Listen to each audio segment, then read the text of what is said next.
faire. On reste en R, donc en 6,25.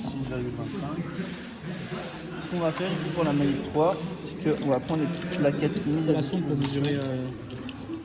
Oui, il me semble bien qu'il fallait la sonde. Tac. La sonde, on la laisse du coup au milieu, encore une fois. Bon, là, elle n'est pas forcément trop au milieu, mais vous regardez que ça bien au milieu. À savoir que quand on va allumer, donc on aura notre valeur.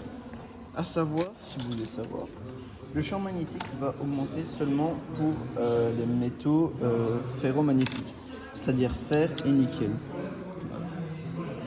Les autres, ici, alors comment mettre une plaquette?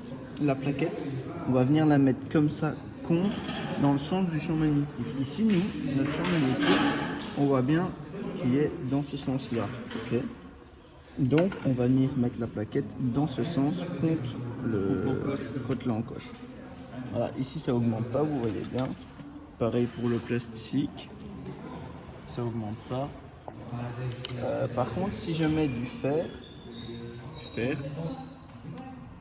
ça, alors je vais changer parce que sinon ça va faire une erreur. Ça va augmenter. Attends, parce que j'ai mal mis les trucs. Ça a quand même beaucoup augmenté. Ouais. On est passé à 19. T'as vu, il n'est pas monté à 27. Ouais, bizarre.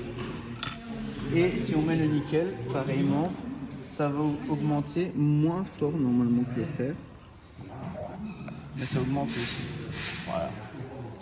Et si on les met ensemble? Alors, si on les met ensemble, qu'est-ce qui se passe? Mais comme c'est des métaux ferromagnétiques, quand on va les mettre dans le champ magnétique, je peux faire la sonde.